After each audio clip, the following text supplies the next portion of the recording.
hormati Bapak Ibu Guru ya, tamu kita ya dari SDN 1 Jembatan Kembar Timur ya, yang alhamdulillah sudah berkumpul bersama kita di sini ya, dalam rangka belajar ya tentang implementasi kurikulum merdeka. Saya salut sekali ya kepada kepala sekolahnya, juga kepada guru-gurunya ya, yang hari ini mau belajar ya, hari ini bisa terwujud ya. Kami ucapkan terima kasih ya kepada Ibu Putu ya, Bu Putu, Bu Mila, kemudian Pak Andri ya, yang sudah mau datang ke sini belajar. Kami sangat antusias menerimanya ya. Nah, dan untuk kurikulum merdeka ya, kira-kira sebelum kita belajar ya, sejauh mana sih pemahamannya kira-kira selama ini? Secara sejauh mana ya? Iya, iya. Belum terlalu jauh. Oh, belum terlalu jauh ya? Dari sedikit kita cuma ingin untuk memantap saja. Oh iya. Sudah menjalaninya, cuma butuh proses belajar. Oh iya. Pemantapan saja. Ya, mungkin sudah sama-sama tahu karena kan dulu pernah juga kita workshop kan. Jadi kurikulum merdeka ini jadi dasar hukumnya untuk kurikulum merdeka ini ada pada Permendikbud nomor 56 tahun 2022. Nah, itu dasar hukumnya ya. Nanti bisa dibaca nanti ya di Google ya, apa isinya gitu kan. Jadi isinya itu semua di sana yang menyangkut kurikulum itu ada di situ semuanya. Dari apa namanya itu ya, dari struktur kurikulumnya juga, jam-jam pembelajarannya juga ada di situ, semua bisa digali dari situ ya. Nah, profil pelajar Pancasila ada namanya profil pelajar Pancasila. Nah, profil pelajar Pancasila yang diinginkan itu yang bagaimana? Ada 6 dimensi, yaitu beriman dan bertakwa kepada Tuhan Yang Maha Esa, kemudian berkebinekaan global, bernalar kritis, mandiri, bergotong royong, apa tadi? Kreatif. Nah, itu yang dia mau untuk menjadikan kita sebagai seorang pelajar yang mempunyai profil pelajar Pancasila. Nah, untuk dimensi profil pelajar Pancasila ini juga ada nanti anunya, Permendikbudnya ada nanti. Semua apa yang boleh mau tema yang mana-mana didahulukan. Yang penting 6 tema itu harus selesai diajarkan di SD. Misal kayak kemarin kita di sini ya, tema yang kita angkat kemarin di kelas 1 dan kelas 4 itu tema kewirausahaan dan tema kearifan lokal ya. Nah, nanti di situ harus ada proyek yang akan dikerjakan oleh siswa. Kalau di sekolah kami kemarin itu kalau kewirausahaannya itu nanti bisa contoh ya, kita sudah mengajarkan tema kewirausahaan kemarin. Kita itu membuat manisan gedang kalau kami kemarin ya, yang kita beri nama midang, manisan gedang. Kenapa kita pilih? Jadi di dalam kita mengambil tema itu juga harus kita sesuaikan dengan karakteristik lingkungan di mana tempat kita berada. Nah, iya, karena di lingkungan kita, kenapa kita ngambil tema kewirausahaan bidang gedang itu? Karena di lingkungan kita ini banyak yang nanam gedang, ada pohon gedang di sana di Gunung Sari ya. Jadi kemarin kita ajak anak-anak kita. Jadi kita berdayakan lingkungan, hasil pertanian yang ada di lingkungan kita. Kita buatkan bidang. Iya, boleh. Iya. Saya angkat sudah dulu ya Bapak.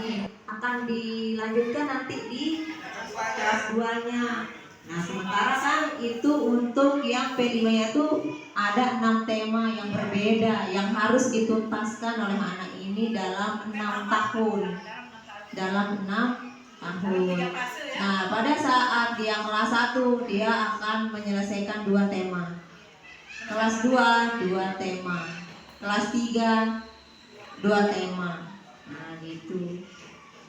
Nah, untuk yang mana yang akan berlanjut itu pada pembelajarannya. Misalnya materinya, misalnya fase A itu kelas 1 dan kelas 2. Jika anak itu tidak tuntas di kelas 1, maka dia akan menuntaskannya nanti di kelas 2 dalam materi pembelajaran di kelas, bukan di P5-nya. Kalau P5 itu karena berbeda rapotnya, rapot project namanya. Dan itu tidak berisi angka.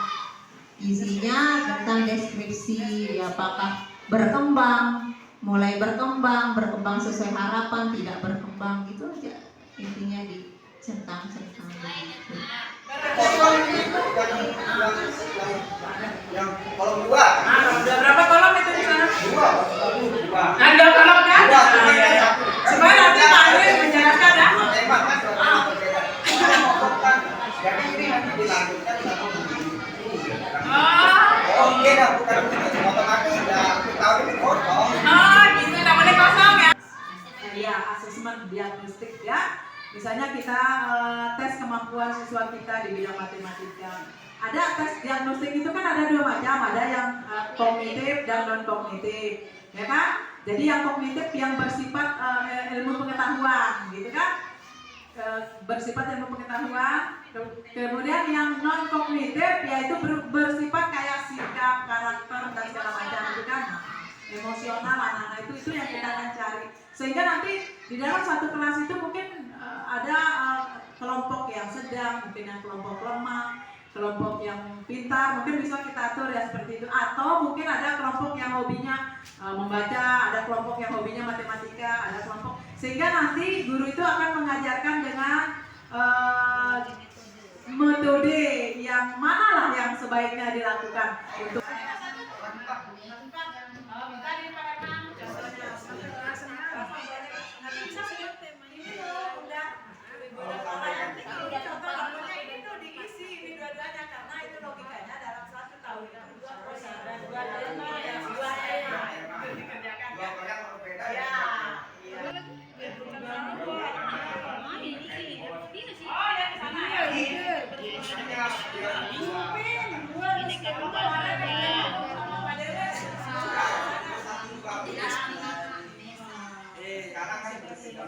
bukan teknologi aja, rekayasa dan teknologi.